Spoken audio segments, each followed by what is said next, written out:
Okay, good evening. It is time for some more reading. We've been a little bit sporadic lately. Um, so, getting into chapter 2 and 3, I think I only put 2 on the title, but I'll fix that later. 2 and 3 of The Secret History of the World. Um, and I mentioned that it's under two different authors' names last time.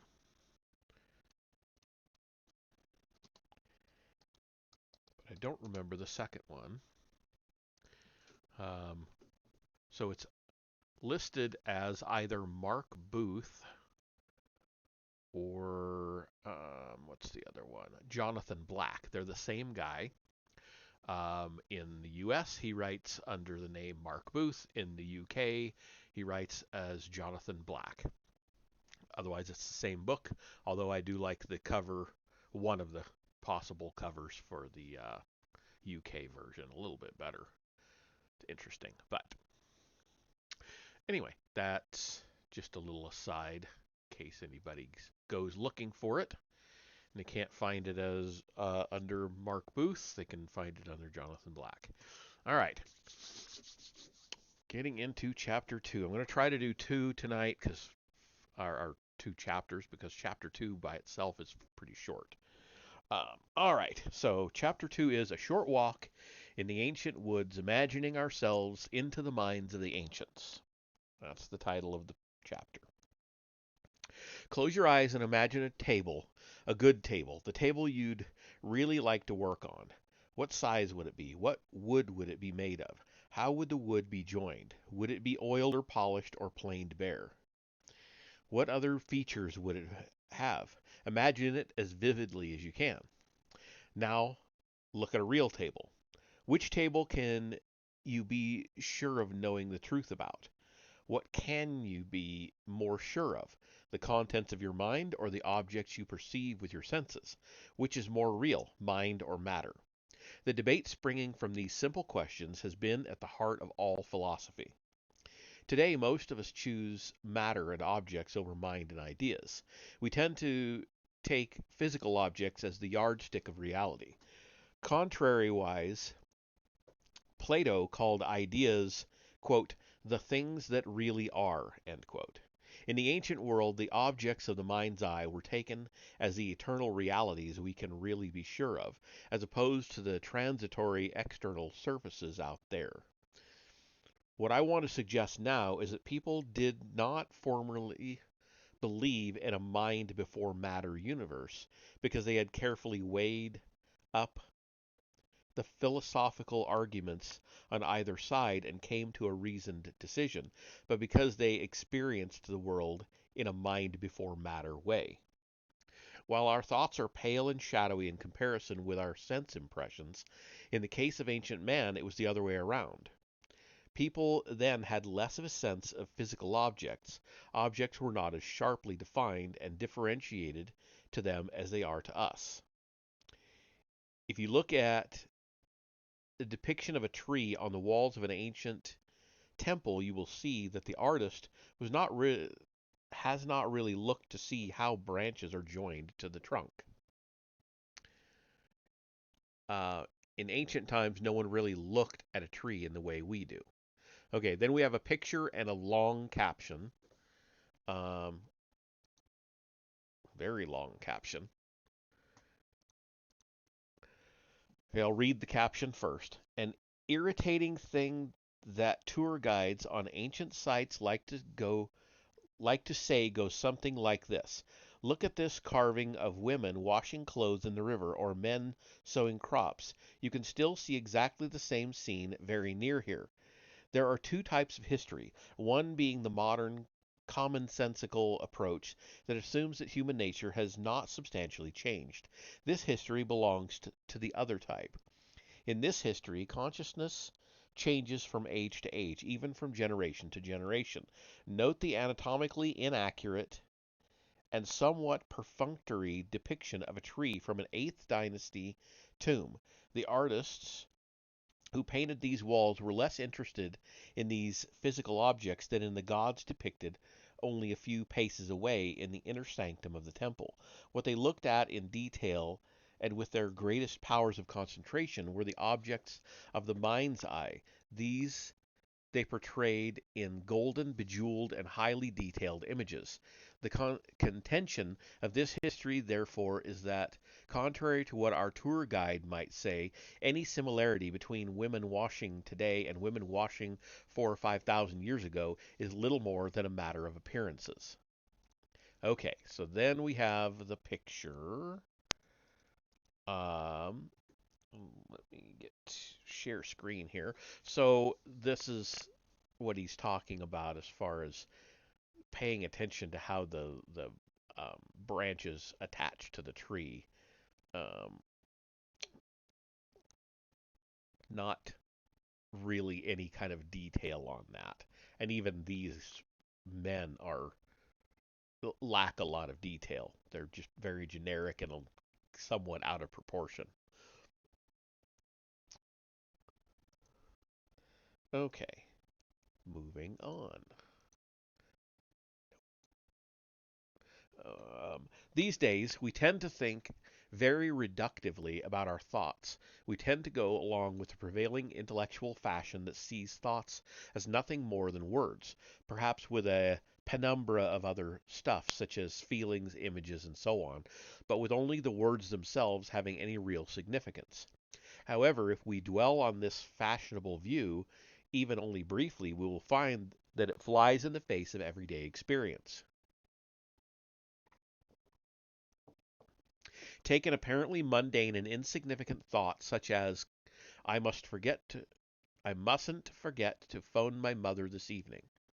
If we now try to examine a thought like this as it weaves through our field of consciousness, if we try to hold it back in order to throw a little light on it, we can perhaps see that it carries a loose cluster of word associations such as might come to light in a psychoanalyst's word association test. If we then concentrate harder, it may well become apparent that these associations are rooted in memories that bring with them feelings and may even carry with them their own impulses of will. The guilt I feel at not having phoned my mother earlier, as we now know that psychoanalysis as what? As we now know from psychoanalysis, has roots in a complex knot of feelings that go back to infancy: desire, anger, feelings of loss and betrayal, dependency, and the desire for freedom. As I contemplate my feelings of failure, other impulses arise. Nostalgia for when things were better, perhaps, when my mother and I were one, and an old pattern of behavior is reanimated. And then we have another picture and caption. It says we're supposed to be going into an ad, so I'm not sure I want to start that. But it doesn't look like it's starting, so I'm going to go ahead and read the caption. Signet ring from Mycenae with poppy bearing priestess. Experience of a thought in all its constantly mutating multidimensional glory may well be familiar to people who experiment with drugs such as marijuana or hallucinogens such as LSD. William Emboden, Emboden professor of biology at California State University, has published convincing evidence to show that in ancient Egypt the blue lily was used along with opium and the mandrake root to induce a trance state. Okay. It still doesn't show an ad has started, so I'm going to go ahead and bring up this picture and show it to you. So here we go. This is the signet ring. I'm not sure which is which as far as the plants go, but oh, I guess we are in an ad. Well, we'll just hang out here. It looks like it finally started. So when it says we're back, I'll go ahead and comment on the ring again. Looks like we've got just a few seconds left. Okay, so it says that we're back, and this picture is the signet ring that was mentioned. I don't know which plants are which here, but you get the idea. This woman, this woman almost seems like she's blindfolded or something. Anyway, um, getting back to the reading. Quite a few pictures in these tonight. As we continue to try to pin this thought down, it will twist this way and that. The very act of looking at it changes it, causes reactions, perhaps sometimes even contradictory reactions. A thought is never still. It is a living thing that can never be identified definitively with the dead letter of language. This is why Schopenhauer, another proponent of the mystical philosophy at the heart of this book, said that as soon as you try to put a thought into words, it ceases to be true. Words can never convey or capture the complexity of an image or of the feelings. Okay. Whole dimensions lie glistening on the dark side of even the most dull and commonplace thought. The wise men and women of the ancient world knew how to work with these dimensions, and over many millennia they created and refined images which would perform just this function. As taught in the mystery schools, the very early history of the world unfolds in a series of images of this type. Before considering these powerful and evocative images, I now want to ask the reader to begin to take part in an imaginative exercise, to try to imagine how someone in ancient times, a candidate who hoped for initiation into a mystery school, would have experienced the world. Of course, it is a way of experiencing the world that is completely delusional from the point of view of modern science, but as this history progresses, we will see more and more evidence that many of the great men and women of history have deliberately cultivated this ancient state of consciousness. We will see that they have believed that it gives them a view of the way the world really is, the way it works, that is in some ways superior to the modern way. They have brought back into the real world, quote unquote, insights that have changed the course of history, not only by inspiring works of art and literature of the greatest genius, but by prompting some of history's greatest scientific discoveries. Therefore, let us now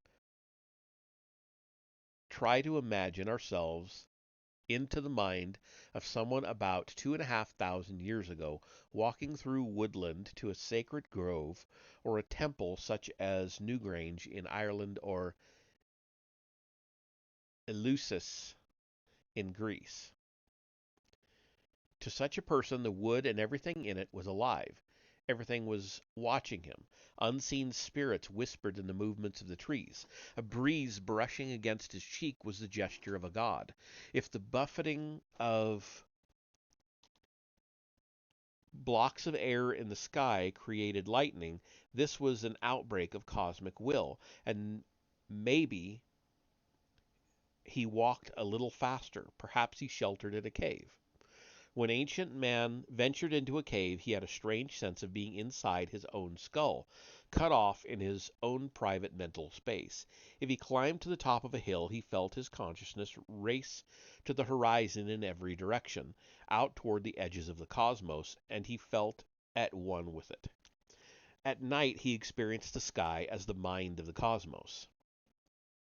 Okay, so we have another picture, more of an illustration, comparing the body to the planets, which is an interesting comparison. Modern drawing after Rudolf Steiner, illustrating the disposition of human organs as taught in Rosicrucian philosophy. So I will go ahead and bring that picture up, and it's small, so I'll have to blow it up here. All right. So showing the position of the various planets in comparison with the internal organs. We've got lungs, heart, liver, kidneys, gallbladder, and spleen. 6. 6 planets and 6 internal organs, I'm just reminded of the 5 internal batteries of Chinese medicine, which would be lungs, heart, kidney, liver, and spleen. They don't include the gallbladder. So just the 5, and they are in um, they coordinate. What's the word I'm looking for? They're associated with the 5 elements of Chinese philosophy, which are fire, metal, earth, wood, and water. So, anyway, that's a total aside that has nothing to do with this. Just reminds me of it. So, moving on. When he walked along a woodland pathway, he would have had a strong sense of following his destiny. Today, any of us may wonder, how did I end up in this life that seems to have little or nothing to do with me?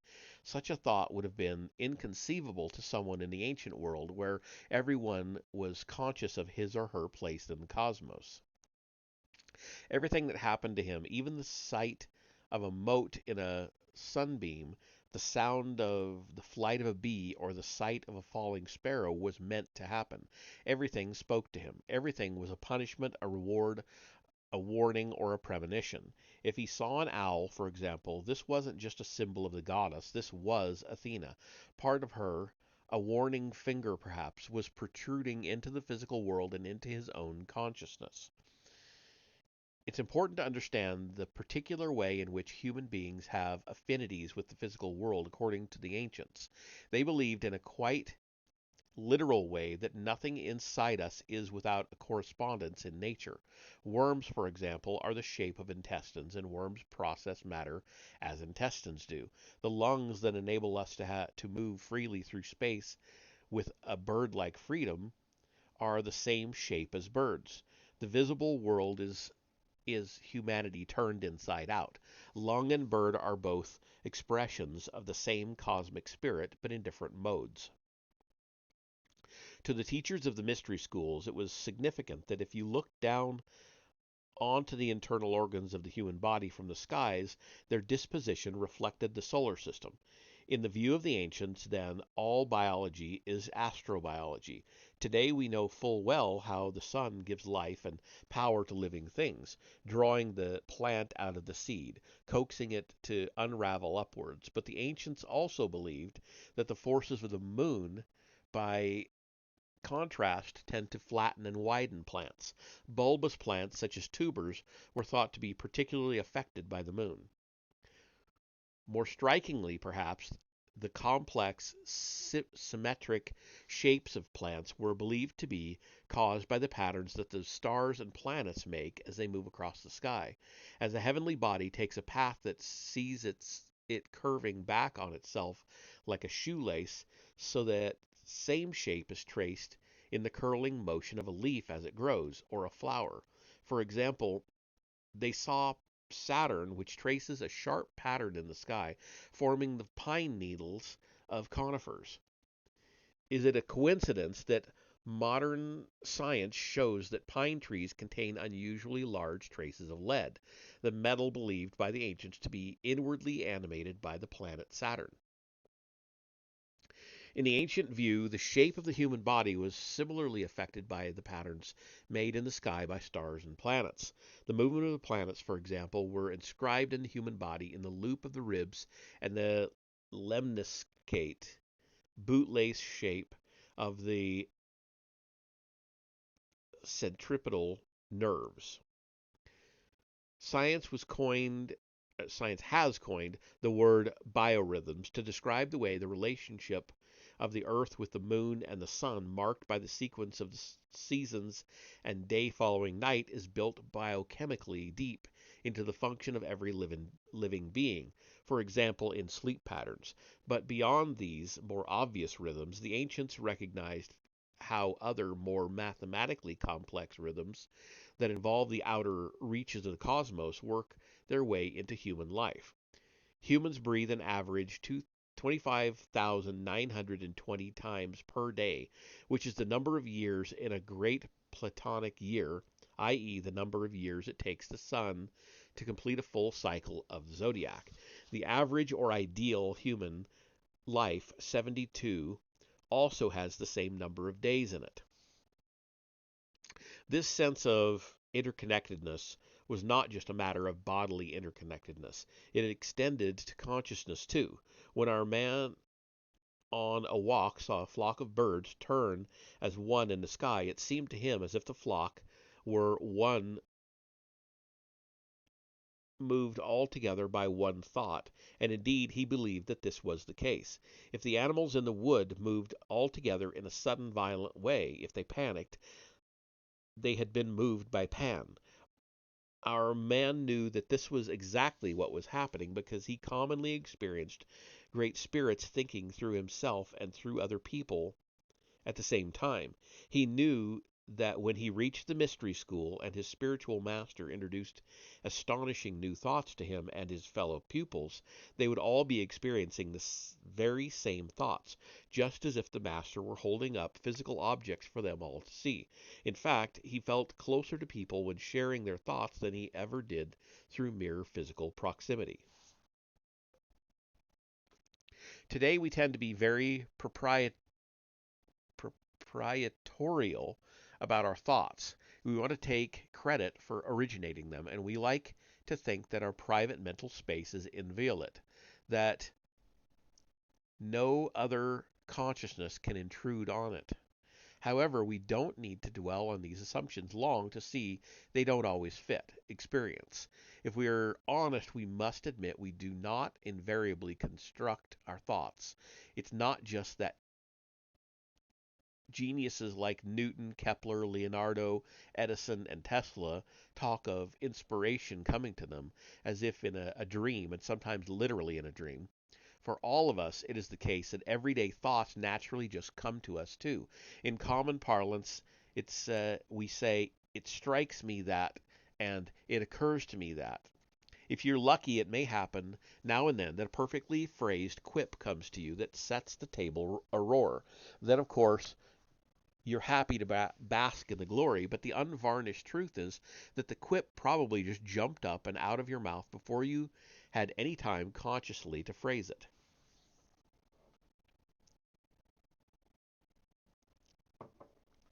The reality of everyday experience is that thoughts are quite routinely introduced into what we like to think of as our private mental space from somewhere else. The ancients understood this somewhere else as being someone else, the someone being a god, an angel, or a spirit.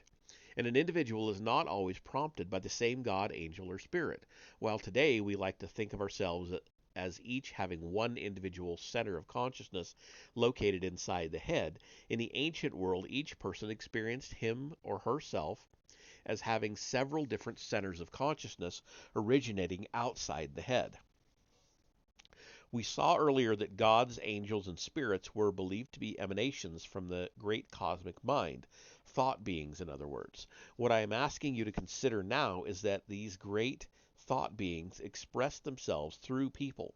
If today we naturally think of people thinking in ancient times, they thought of thoughts peopling.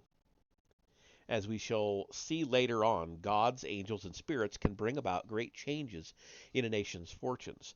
The focus of these changes will often be an individual. For example, Alexander the Great or Napoleon were vehicles for a great spirit, and for a while carried all before them in a remarkable way.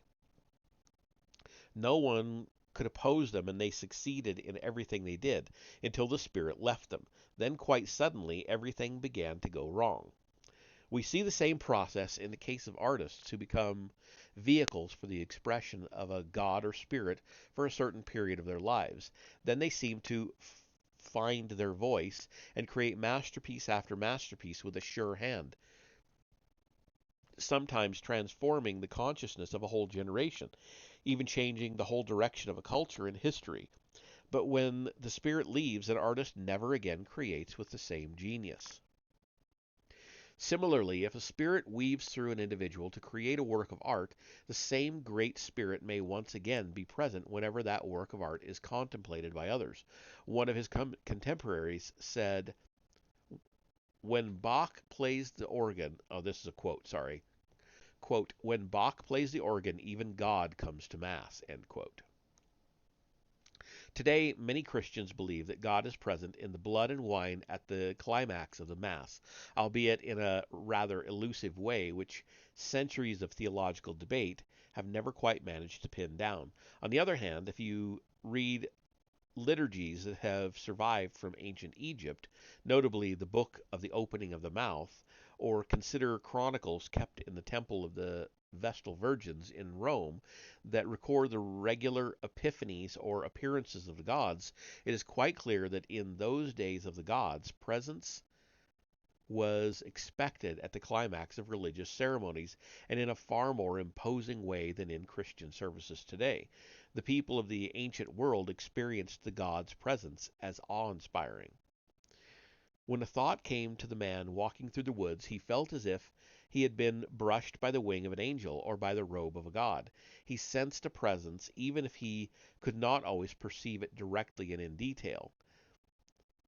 But once inside the holy precinct, he could perceive not just the wing, nor not just the swirling waves of light and energy that made up the robe. In the midst of the light, he saw the angel or God itself. On these occasions, he would have believed that he really was perceiving a being from the spiritual realm. Today we experience moments of illumination as interior events, while the ancients experienced them as impinging on them from outside. The man we have been following expected the thought being he saw to be visible to others, what today we would call a collective hallucination. We don't know how to go about having such an experience. We don't know how to go about meeting a disembodied spirit. We don't know who they are. Today, it often seems that we search and search for a genuine spiritual experience, but are seldom sure we've had one that genuinely deserves the name. In the ancient world, experience of spirits was so strong that to deny the experience of the spirit world would not have occurred to them. In fact, it would have been almost as difficult for people in the ancient world to deny the existence of spirit as it would be for us to decide not to believe in the table, the book in front of us. Paucity of experience makes belief in disembodied spirits difficult today. In fact, the church teaches that belief in the admirable is admirable because it is difficult. The more your belief is out of proportion to the evidence, the better it seems. This teaching would have seemed absurd to people in the ancient world. If you believe in a mind before matter universe, if you believe that ideas are more real than objects, as the ancients did, collective hallucinations are, of course, much easier to accept than if you believe in a matter before mind universe, in which case they are almost impossible to explain. In this history, gods and spirits control the material world and exercise power over it. We will see, too, how sometimes disembodied beings break through unbidden. Sometimes whole communities are possessed by a convulsion of uncontrollable sexual savagery. This is why commerce with the spirits was always considered highly dangerous. In the ancient world, controlled communion with the gods and spirits was the preserve of the mystery schools. Robert Temple, whose current affiliations include visiting Professor of Humanities, History, and Philosophy of Science, University of Louisville, USA, and visiting Professor of the History and Philosophy of Science, Tsinghua University, Beijing, has demonstrated that ancient cultures such as the Chinese and the Egyptians had an understanding of the universe that was in some ways in advance of our own. For example, he has shown that the Egyptians, far from being primitive or backward in these matters, knew that Sirius is a three-star system, something which modern science only discovered, quote unquote, in 1995 when French astronomers using powerful radio telescopes detected the red dwarf subsequently named Sirius C. The point is that the ancient Egyptians were neither ignorant nor childlike, even though we may be tempted to consider them so. And that is actually the end. Oh, no, wait. It's not the end. Um, there's just a really big break because there's a picture, and then these last 2 pages. So, the caption on this picture, it says, First century Roman relief of a candidate being led to an initiation ceremony. So let me bring that picture up. I will show you. Um, so I would assume this person that is covered um, is the initiate. They're being led by their head, and this person looks like they're carrying something very akin to a tambourine in their hand, and this person has a sort of a cornucopia thing. It's not cornucopia shaped like we would know it today, but that's what it reminds me of. All right. Finishing up this chapter. One of the stupid beliefs we are fond of attributing to the ancients is that they worshipped the sun as if they believed the physical object were a sentient being. Robert Temple's contemporary on-key texts, sorry, I said contemporary. I don't know where I got that.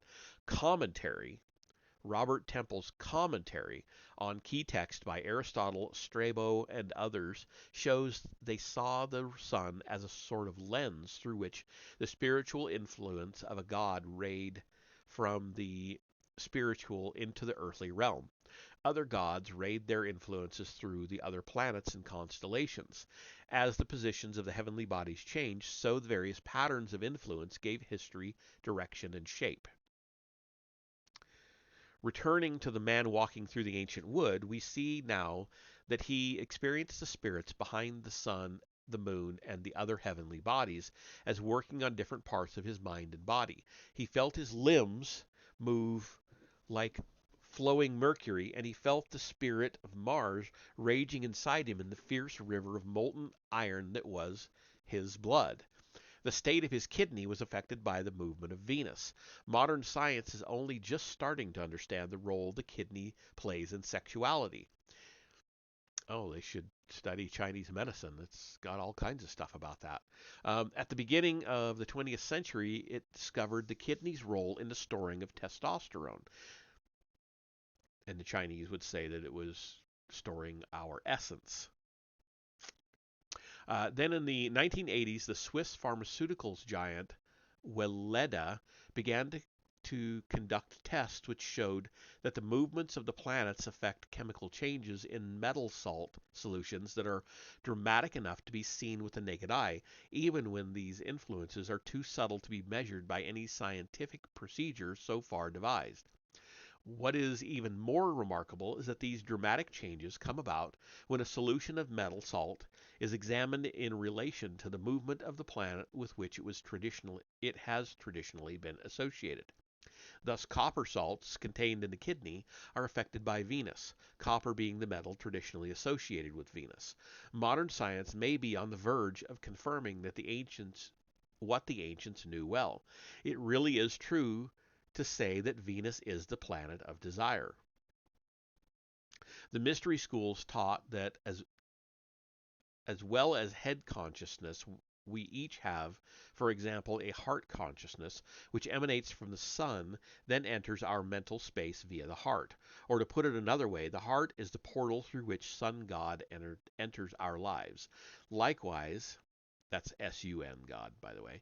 Likewise, a kind of kidney consciousness beams into us from Venus, spreading out into our mind and body via the portal of our own kidneys. The working together of these different centers of consciousness makes us variously loving, angry, melancholy, restless, brave, thoughtful, and so on, forming the unique thing that is human experience.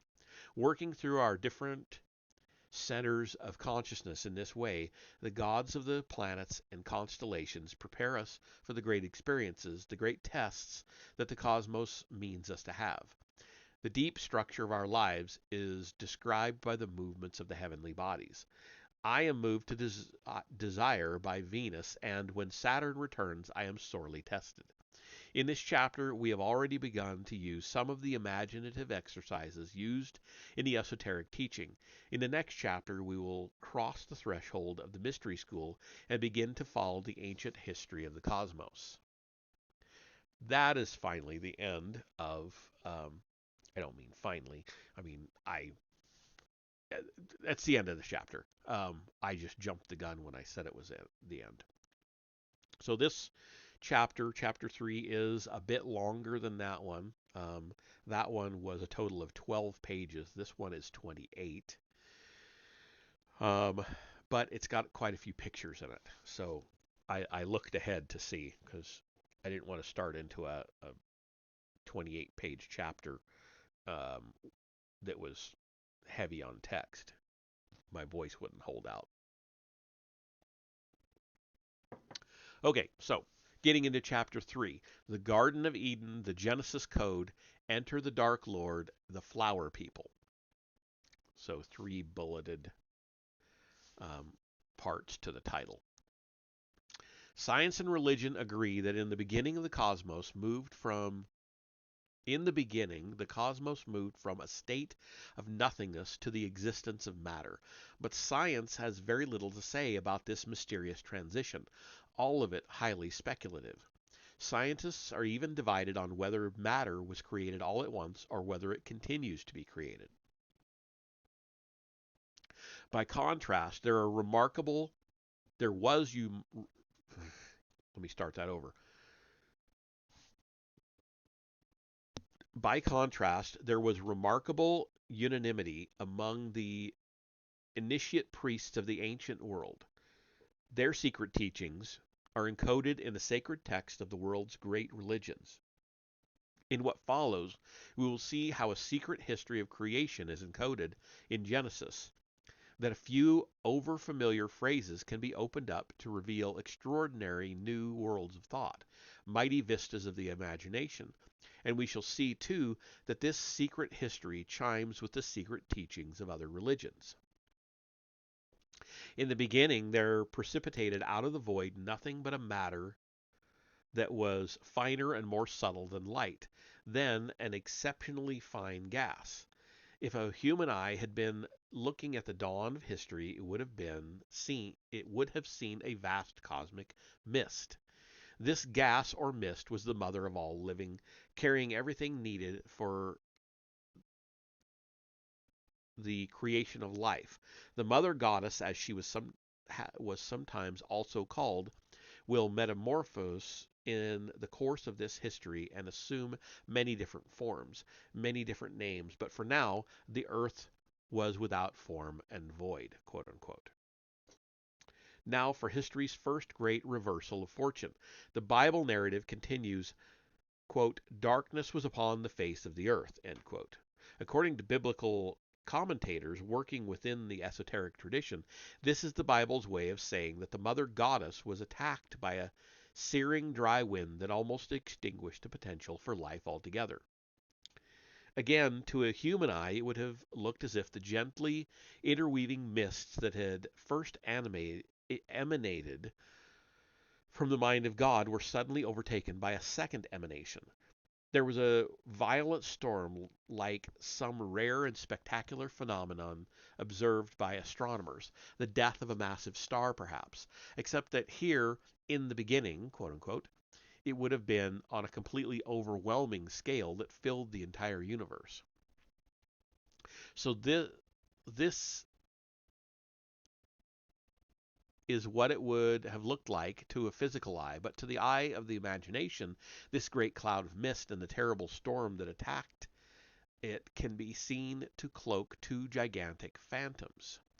Before we try to make sense of this ancient history of the cosmos, or to understand why so many brilliant people have believed in it, it is important to try to absorb it in the form it would have been presented in ancient times, as a series of imaginative images. It is important to let these images work on our imaginations in the same way that initiate priests intended them to work on the imagination of the candidate for initiation.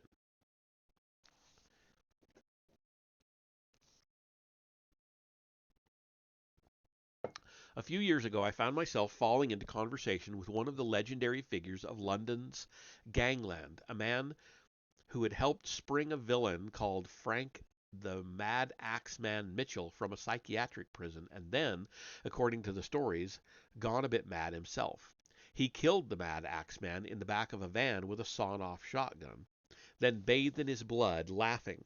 But his most vivid memory, the one he personally found the most chilling, was also his earliest. He remembered a fight he must have seen when he was perhaps just 2 or 3 years old. His grandmother was bare-knuckle fighting on the cobbles outside her home among the Victorian terraces of the old East End. He remembered the gaslight on the wet cobbles and flying spittle, and how his grandmother resembled a giantess, lumbering but supernatural in strength.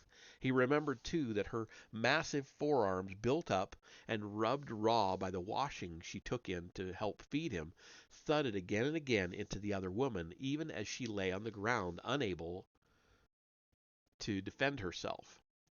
We must try to imagine something similar as we contemplate the two titanic forces locked in combat at the beginning of time. The mother goddess would often be remembered as a loving, life-giving, and nurturing figure, comfortingly round and soft looking, but she also had a terrifying aspect. She was warlike when needs be. Among the people of ancient Phrygia, for instance, I don't know, she was remembered as Sibyl, a merciless goddess who rode on a chariot pulled by lions and who required devotees to work themselves into such a wild and savage delirium that they would castrate themselves. His opponent was, if anything, more frightening. Her opponent. Long, bony, his skin was a scaly white, and he had glowing red eyes. Swooping low over Mother Earth, the Dark Lord was armed with a deadly scythe, giving away his identity to anyone who hasn't already guessed it. For if the first emanation from the mind of God would metamorphose into the goddess of the earth, the second emanation would become the god of Saturn. Saturn would trace the limits of the solar system. In fact, he was the very principle of limitation. What Saturn's intervention introduced into creation was the potential for individual objects to exist, and therefore the transition from formlessness to form. In other words, because of Saturn, there is a law of identity in the universe by which something exists and is nothing else, and neither is anything else.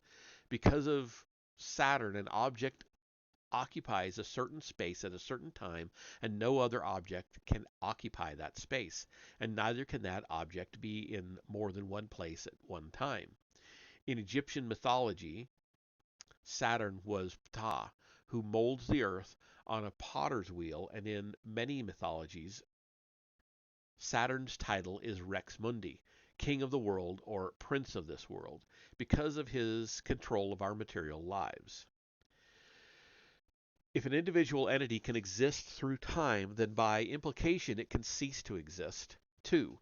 This is why Saturn is the god of destruction. Saturn eats his own children. He is sometimes portrayed as Old Father Time and sometimes as Death himself. Because of Saturn's influence, everything that lives contains the seed of its own end, and it is because of Saturn that what feeds us also destroys us. Death is in everything in the cosmos, woven into the bright blue sky, a blade of grass, the pulse of a baby's fontanelle,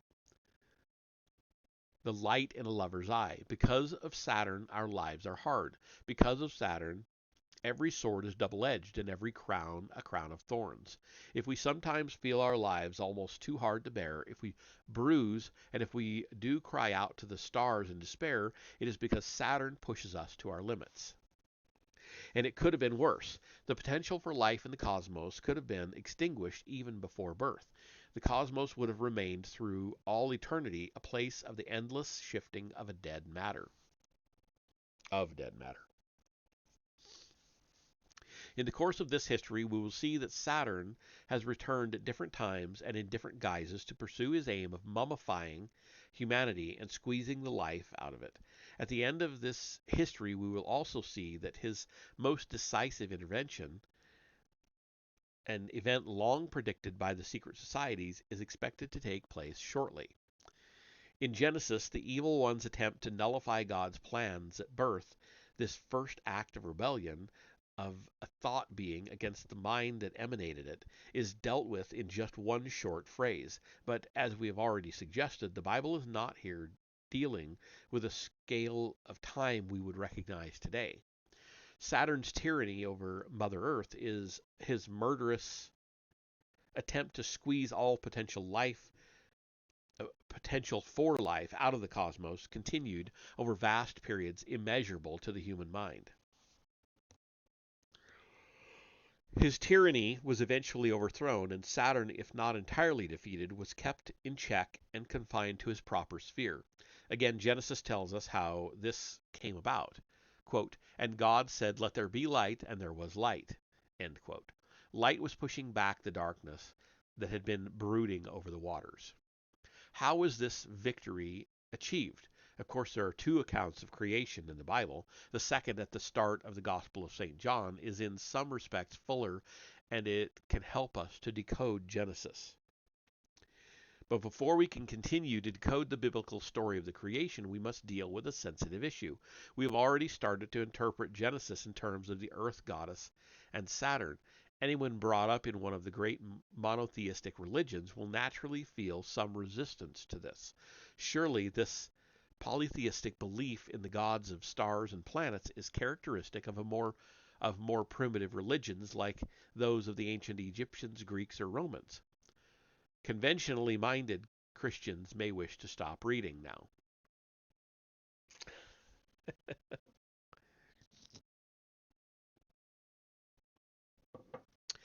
Today's church preaches an extreme, the radical and let me start that over.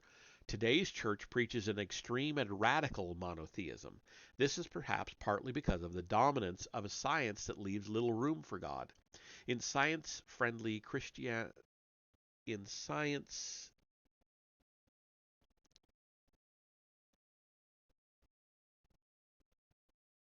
I think there should be a comma there or something. It would make more sense. In science-friendly Christianity,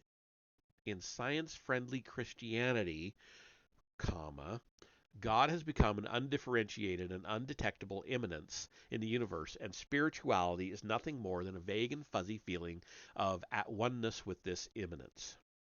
But Christianity has roots in older religions of the region in which it arose, and all of these are naturally polytheistic and astronomical. The beliefs of early Christians reflected this. For them, spirituality meant commerce with actual spirits.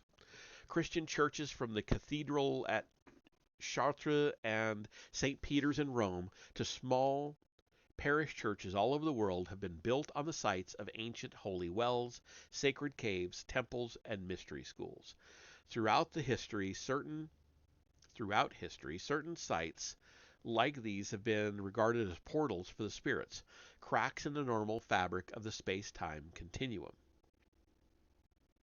The science of astroarchaeology has demonstrated that these portals are aligned with astronomical phenomena intended to funnel influx from the spirit worlds at propitious times. At Karnak in Egypt, at sunrise on the summer solstice, a thin ray of sunlight would enter the portals of the temple and travel 500 yards through courtyards, halls, and passageways until it penetrated the darkness of the Holy of Holies. It may surprise some Christians to learn how far this tradition has continued. All Christian churches are astronomically aligned, normally due east on the saint's day to which the church is dedicated. Great cathedrals, from Notre Dame in Paris to the Sagrada Familia in Barcelona, are covered with astronomical and astrological symbols. Yes, they are. Okay. Ooh, excuse me. So we have 2 pages of pictures. So the first picture has a caption that says Christian Chapel of the Seven Sleepers built over a dolmen neat uh, Ploet, France. Ploet? Plo- I know I'm butchering that, but I don't. That's my best guess at the pronunciation. And it's just a drawing, but I'm going to show it to you here. So here's the dolmen, these 3 stones, and I guess the church is built right over the top of it. Okay, and then the next one, I have to turn the page for the caption here. Beautiful astronomical symbolism on the exterior of Notre Dame Cathedral, Paris. Okay, and that is this. Astronomical. Okay, I'm seeing all kinds of stuff. This astrological stuff.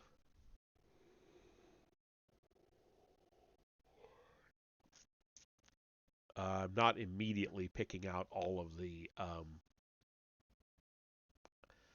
astrological houses, but I'm sure they're all in there somewhere.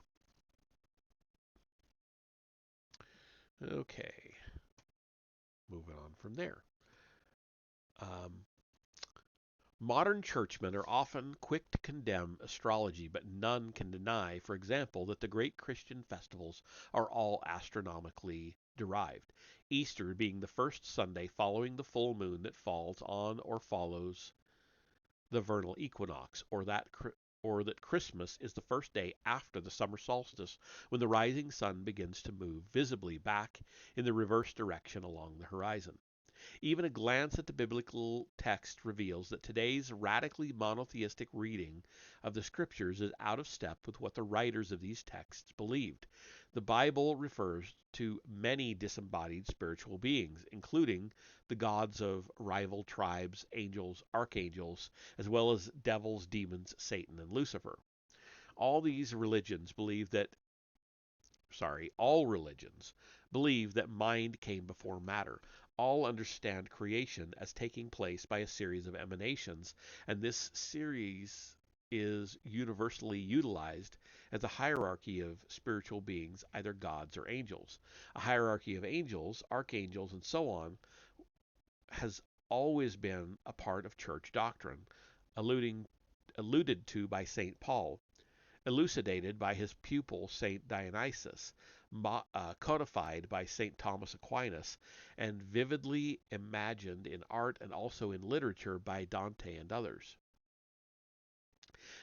These doctrines are often overlooked and disregarded by modern Christianity, but what church leaders have been actively determined to suppress, what has been reserved for esoteric teaching, is that different orders of angels are to be identified with the gods of the stars and planets. Though it hasn't filtered down to the wider congregation, modern biblical scholarship acknowledges that the Bible contains many passages that should be understood as referring to astronomical deities. For example, Psalm 19 says, quote, "He set a tabernacle for the sun, which is as a bridegroom coming out of his chamber. His going forth is from the end of heaven, and his circuit unto the ends of it." End quote. Study of this passage in conjunction with comparative texts from neighboring cultures reveals that it describes the marriage of the sun to Venus. Okay, and then I've got 2 pictures in a row. Um, the caption for this first one, the 4 cherubim in Ezekiel's dream in Raphael's painting. The 4 cherubim. Okay, so there we go.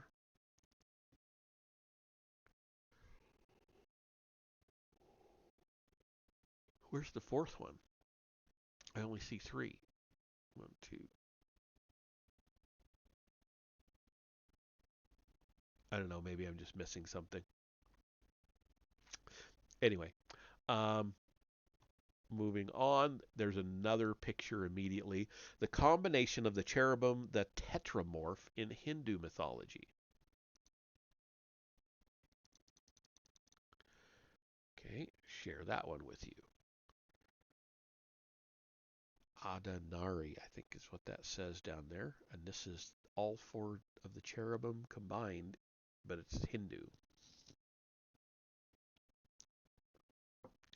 Interesting that it is holding the suits of the tarot, wands, swords, um, well, that's a ring, not a pentacle or a coin, but still, and cups.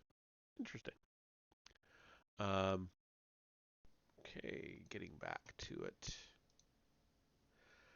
A passage like this might be dismissed as incidental to the main theological thrust of the Bible. You might suspect it of being an interpolation from foreign culture, but the reality is that after layers of mistranslation and other types of obfuscation have been removed, the most important passages in the Bible can be seen to describe the deities of the stars and planets. To me, this is echoing Zechariah Sitchin a bit. The four cherubim are among the most powerful symbols in the Bible, appearing in key passages in Ezekiel, Isaiah, Jeremiah, and Revelation.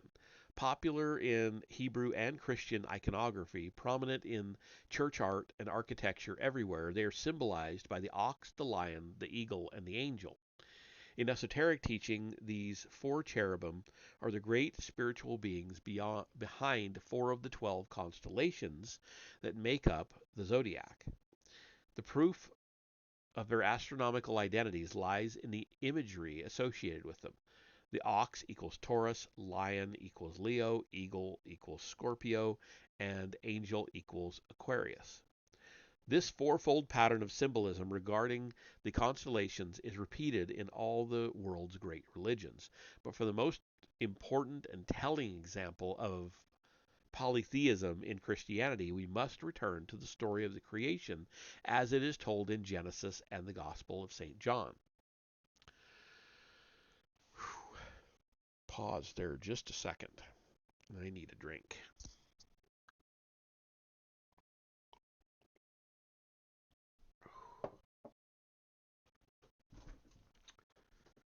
All right. Genesis 1:26 is usually translated as, quote, "In the beginning God made heaven and earth," end quote. But in fact, any biblical scholar will admit, even if only when pressed with the word Elohim, here translated as God, that the word Elohim, here translated as God, is plural. Yeah. The passage properly reads, "In the beginning, the gods made heaven and earth." This is the rather puzzling anomaly that clergymen outside the esoteric tradition tend to turn a blind eye to, but inside this tradition, it is well known that what is being referred to here are astronomical deities. We can discover their identity, as I have suggested, by matching the passage in Genesis with the parallel passage in the Gospel of St. John. Quote, "In the beginning was the Word, and the Word was with God, and the Word was God. All things were made by him, and the light shineth in the darkness, and the darkness comprehended it not." End quote. This parallel is helpful because John did not newly mint the phrase "the Word." He was referring to a tradition already ancient in his lifetime and which he evidently expected his readers to understand. Some 400 years earlier, Heraclitus, a brief philosopher, had written the Logos, i.e., the Word. Oh, sorry, quote, "The Logos was before the earth could be," end quote. The important point here is that according to ancient tradition, the word that shone in the darkness in John's Gospel, and so we now see, the gods who let there be light in Genesis, are the seven great spirits who work together as the great spiritual influence emanating from the sun. Thus, both Old and New Testaments allude to the role of the sun god in creation as it was generally understood in the religions of the ancient world. And I have another picture and a fairly long um, caption. Depiction of Apollo. Try that again. Depiction of Apollo from a Roman sculpture. In the ancient world, the sun god was typically depicted emanating 7 rays, as a mark of the 7 sun spirits that make up his nature. In the Egyptian Book of the Dead, they are called the 7 spirits of Ra, and in ancient Hebrew tradition as the 7 powers of light. Exactly the same sun god imagery is used to depict Christ in the very earliest Christian art. Here is a mosaic of the 3rd century in the Vatican grots, grotus. I don't know. Um, get to that picture here real quick. So there we go. The 7 rays emanating. This one on this side looks like it could easily be straight out of a stained glass window to me. Just what it reminds me of. Okay.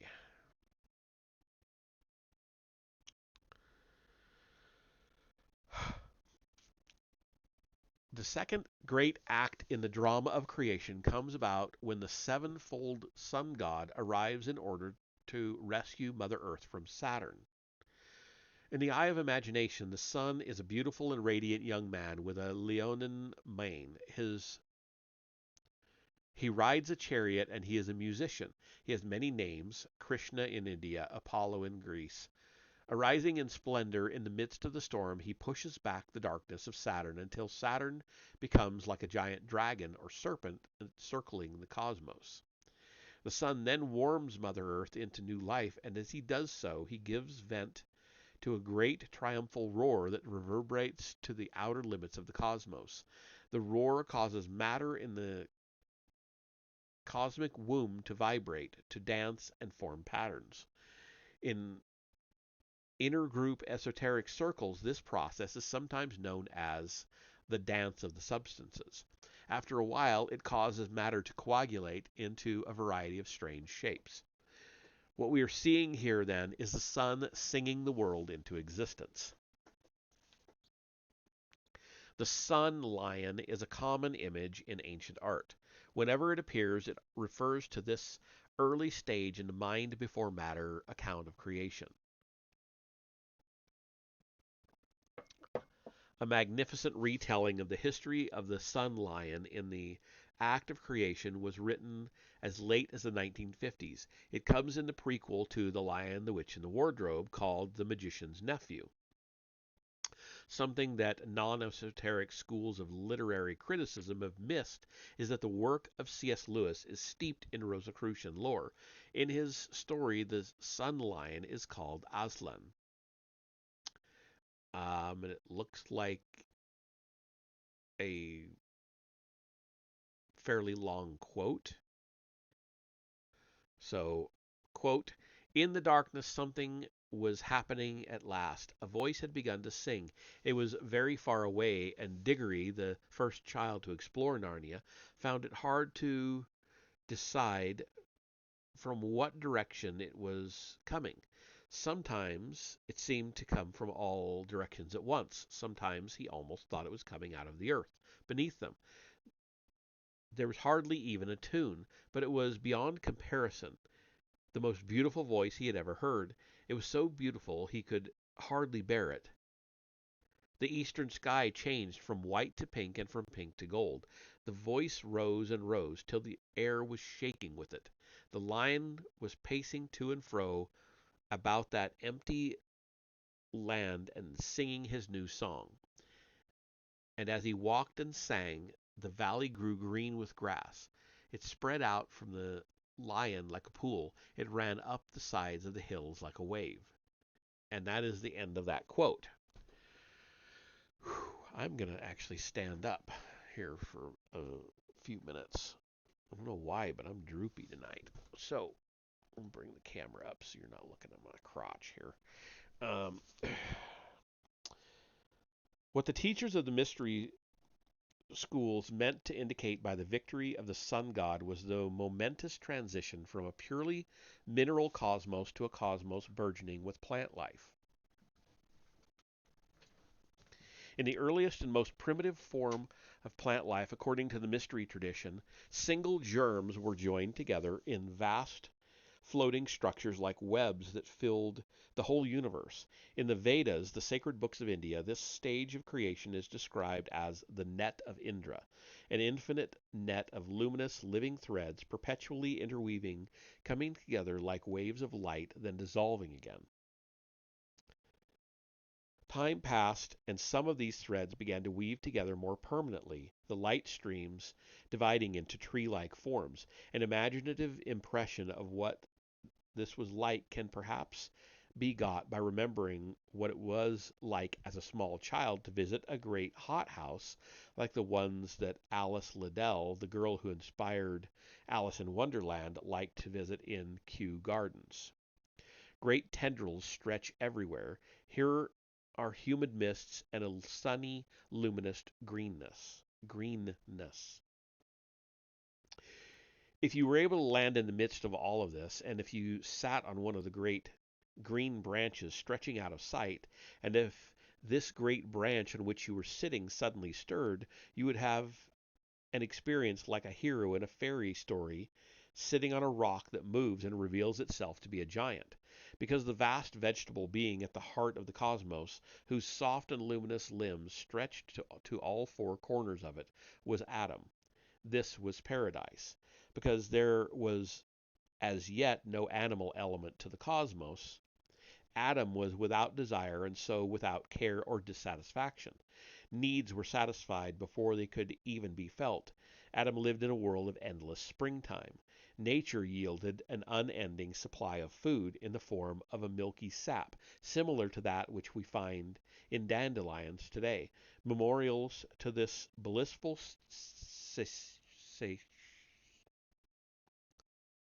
satiation have come down to us in statues of the many-breasted mother goddess. Okay, and then we have a couple of pictures in a row here. So the first one, from a 13th century manuscript, Adam stretched to the corners of the cosmos. And it's small, so I'll have to blow it up a bit here so you can see it. And here it is. I'll sit down while I'm doing these. Um, Adam stretched to the corners of the universe. Okay.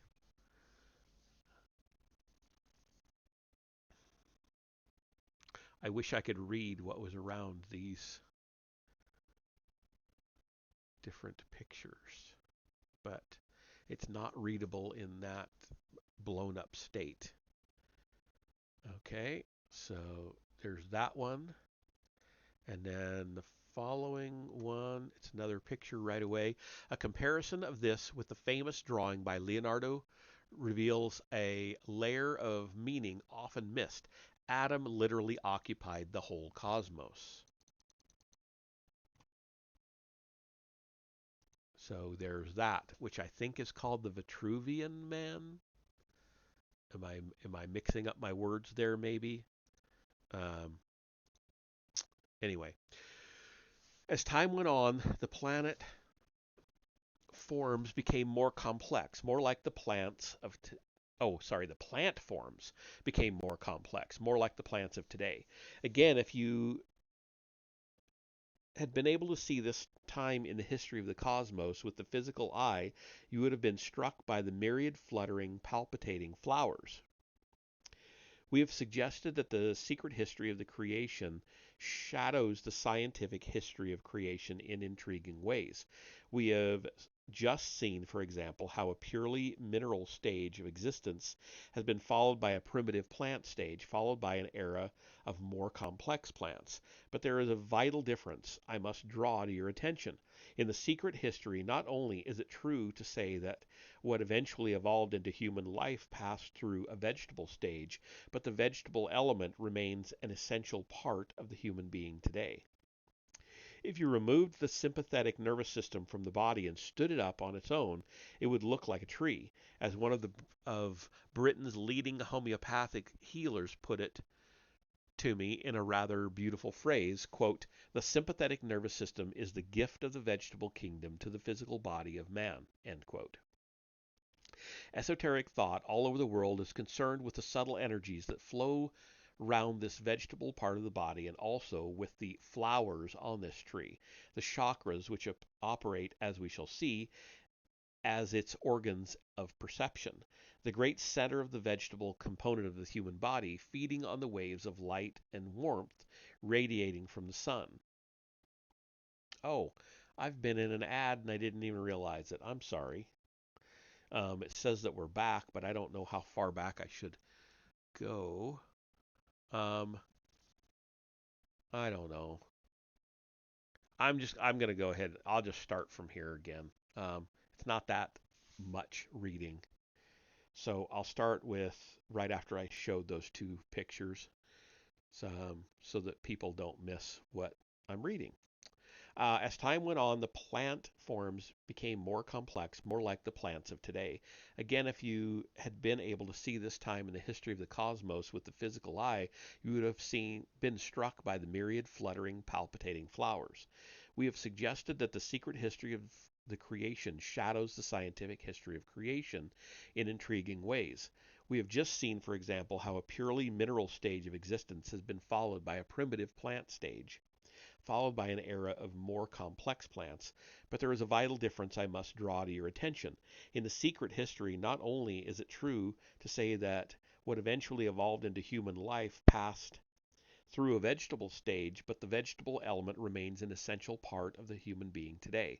If you removed the sympathetic nervous system from the body and stood it up on its own, it would look like a tree, as one of Britain's leading homeopathic healers put it to me in a rather beautiful phrase. Quote, "The sympathetic nervous system is the gift of the vegetable kingdom to the physical body of man." End quote. Esoteric thought all over the world is concerned with the subtle energies that flow round this vegetable part of the body and also with the flowers on this tree, the chakras, which operate, as we shall see, as its organs of perception. The great center of the vegetable component of the human body, feeding on the waves of light and warmth radiating from the sun, is the chakra of the solar plexus, called solar because it was formed in the area controlled by the sun. Awareness of this vegetable element in the human body has remained greatest among the peoples of China and Japan. In Chinese medicine, the energetic flow of this vegetable life force called qi is understood to animate the body, and disease arises when the delicate network of energies becomes blocked. The fact that the flow of this energy is undetectable by modern materialistic science, the fact that it seems to operate in some elusive realm between the human spirit and the meat of the animal body, does not make the medicine any the less effective, as generation upon generation of patients attest. And now we have another picture. Germanic sun idol engraving of 1596, J.B. van Helmont, an important alchemist and scientist who will feature later in this history, called the stomach the seat of the soul. And so I will go ahead and bring that picture up. Here we go.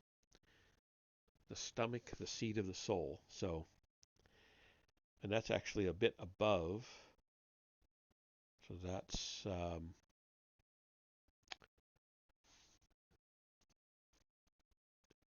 basically the solar plexus chakra.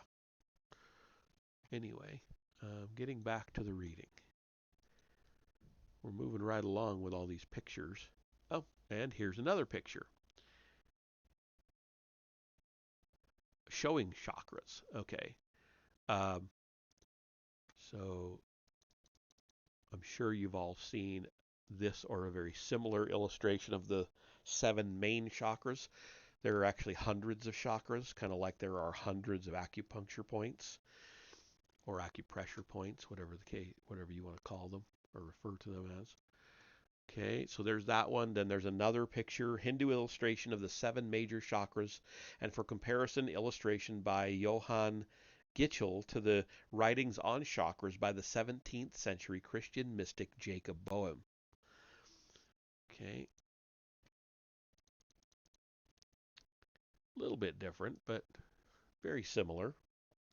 So there you go. It's also talking about the four European elements, earth, air, fire, and water, right down in here. De la terre would be earth. L'eau is water.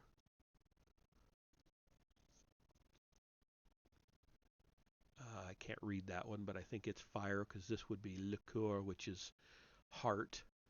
I'm pretty rusty on my French, but that's some of it anyway. Okay. As well as in medicine, the Chinese and Japanese tend to lay great emphasis on the role of the solar plexus in spiritual practice. If you contemplate a statue of a meditating Buddha, you will see someone who has gathered himself inward, and at the center of this meditation, his center of mental and spiritual gravity is his lower belly. This is because he is withdrawn from the rigid, deadly mentality of the brain and sunk down into his center within himself, sometimes called the hara. It's also called dantian in Chinese, in Mandarin, um, that is connected with all life. He is concentrating on something more aware of being alive, of his unity with all living things. Although the idea of chakras has become popular in the West because of an influx of Oriental esoteric thought, the chakras are also central to the Western esoteric tradition and can be seen in both Egyptian and Hebrew thought. And just as Christianity contains a hidden tradition of gods of the stars and planets, so it also contains a hidden tradition of the chakras. The organs of the vegetable body are situated in nodes up and down its trunk.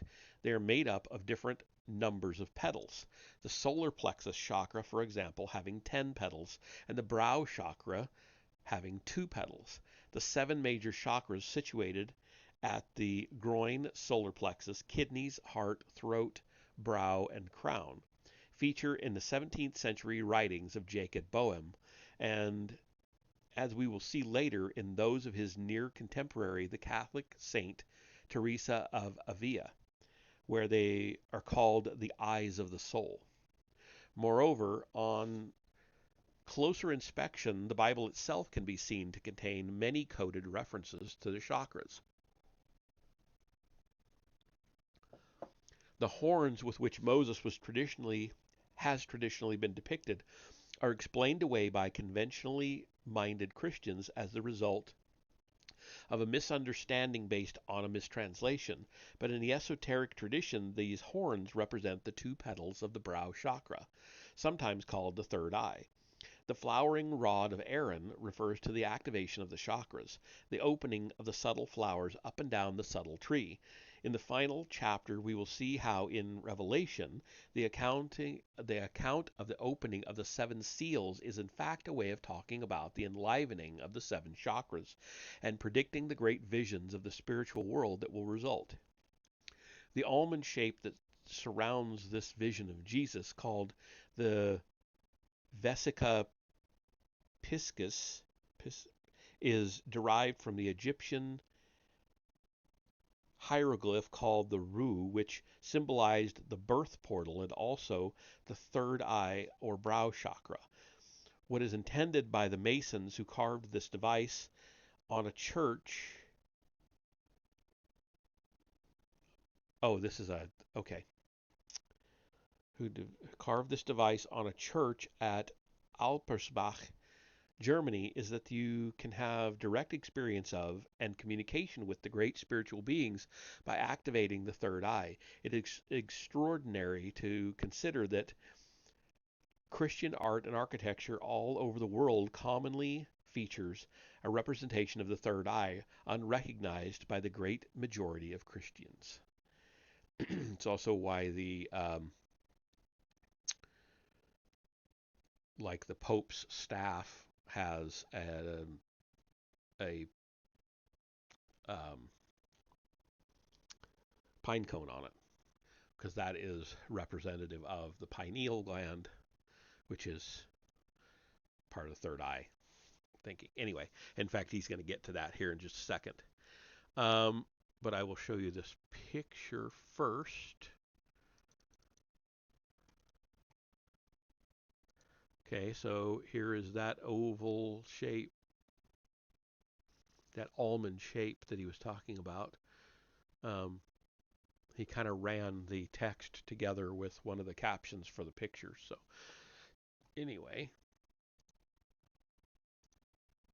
the pineal gland is a small gray gland the size of an almond, which is situated in the brain where the spinal cord reaches up into it.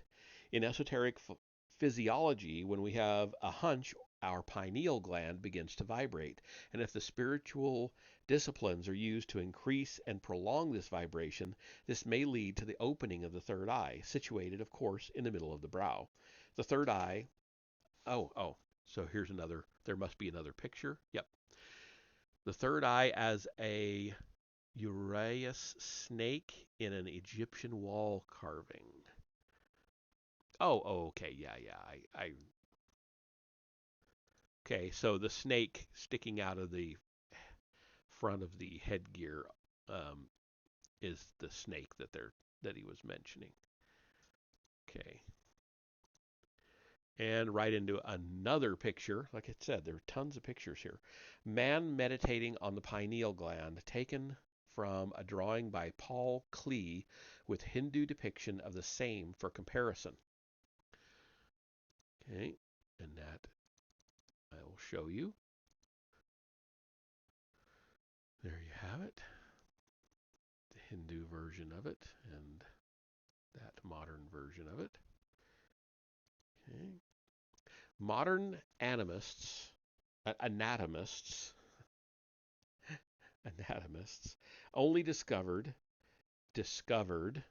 the pineal gland in 1866 when two monographs were published almost simultaneously by H.W. de Graaf and E. Baldwin Spencer.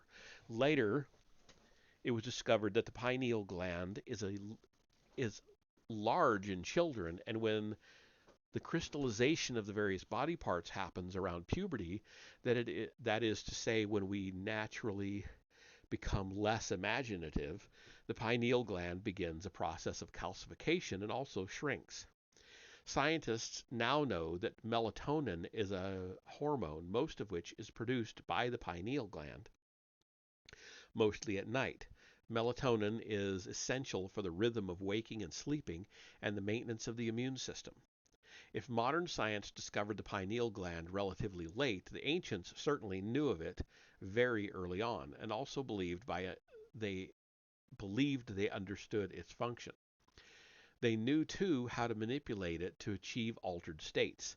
The Egyptians clearly depicted it as a uraeus snake, and in Indian literature it is shown as the third eye of enlightenment, or the eye of Siva. It was depicted as the pine cone-topped wand of the followers of Dionysus, and a 4th century BC Greek anatomist described it as, quote, the sphincter which regulates the flow of thought, end quote. They saw the pineal gland as an organ of perception of higher worlds, a window opening onto the brightness and wonder of the spiritual hierarchies. This window could be opened systematically by meditation and other secret practices, which gave rise to visions. Recent research at the University of Toronto has shown that meditating on the pineal gland using methods recommended by Indian yogis causes it to release a rush of melatonin, the secretion that causes us to have dreams, and in sufficient dosages can also cause waking hallucinations. And then it looks like another caption and another picture. Artists such as Peter Bruegel, Henri Deblay, I guess, and here Hieronymus Bosch often depicted proto-human creatures of pink waxy bone. art critics have not until now discovered the source of these images. It was a rough sentence to read. Okay, so I don't know what. I'll show it to you.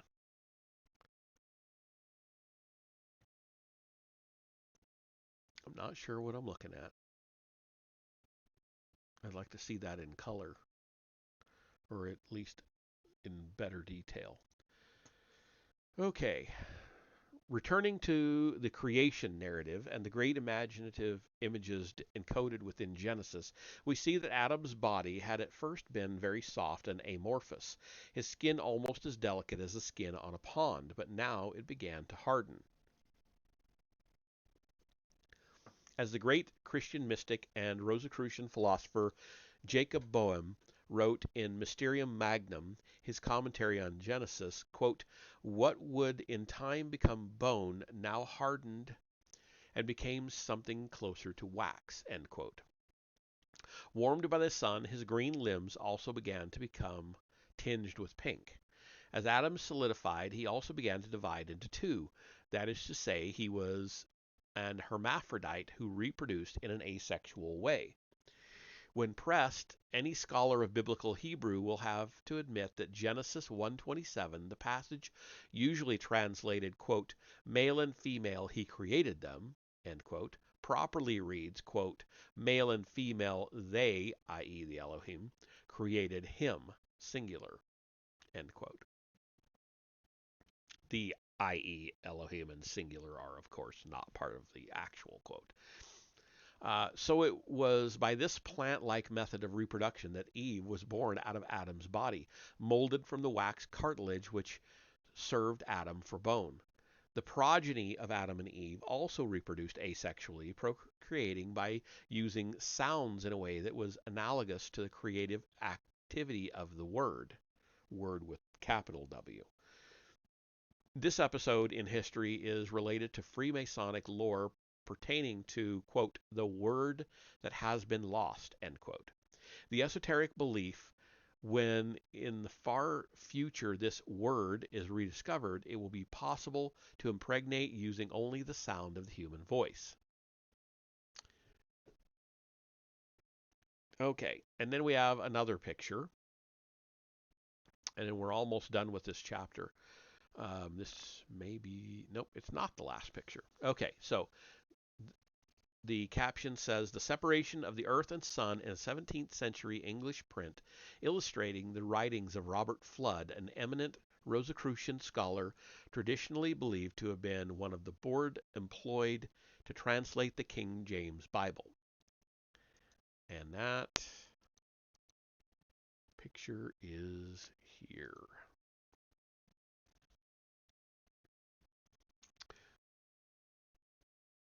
Interesting. It looks like sound waves.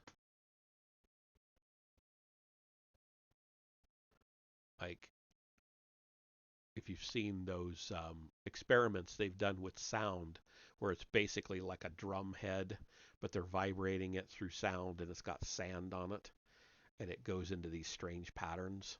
That it kind of reminds me of some of those I've seen. Okay.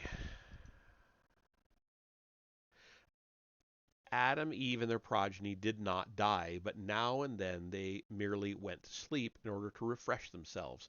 But the lotus-eating state of the Garden of Eden could not go on forever. If it had done, humanity would never have evolved beyond the vegetable stage. It was always intended that the sun god would separate from the earth for a while. Of course, no artifacts have survived from the time when gods and proto-humans lived in plant form, but there is at least a reliable record of such artifacts. Herodotus, the Greek writer of the 5th century BC, is sometimes called the father of history because he was the first to try to research and piece together a coherent and objective account of history.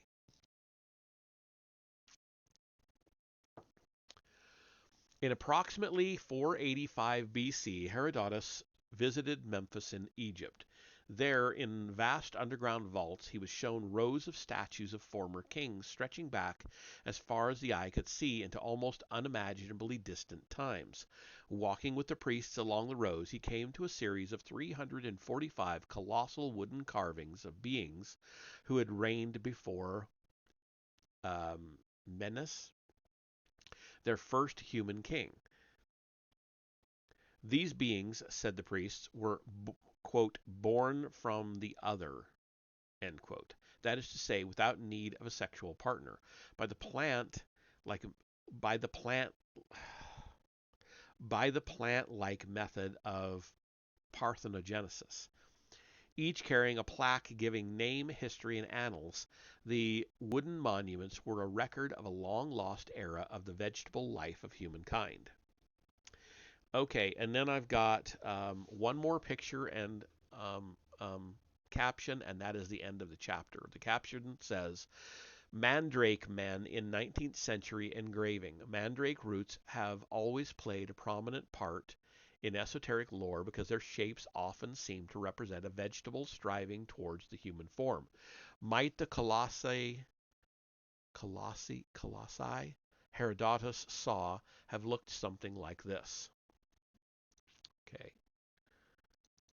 Mandrake men. I've seen some illustrations of Mandrake men, but not this one in particular.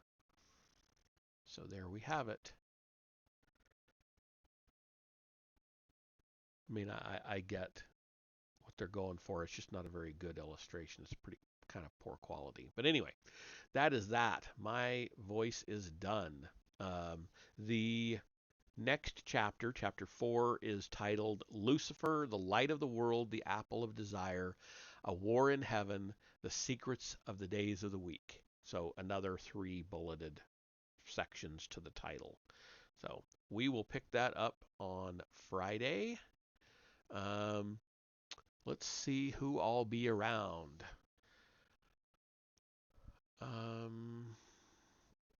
Vesper's on. So if you all wouldn't mind giving Vesper a couple of minutes of your time, I would much appreciate that.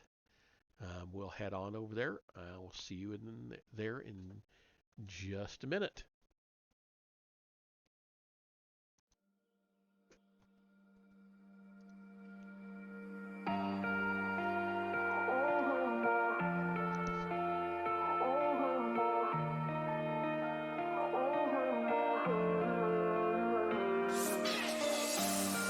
Feeling shattered skies, watching teary blue eyes, wonder where I might find some peace of mind. Not lights like I've had, but more sophisticated into love relations. Now disassembling my own heart, 'cause my mind's a million places and giving up. So it's in my head. Just tell me it's not happening. Tell me it's not happening. Surrender myself.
like demons and stuff onto your side.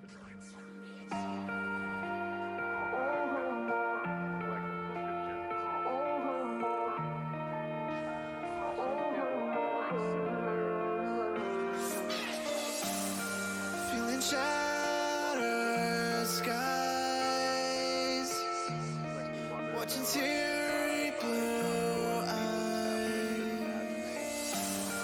Wonder where I might find some peace.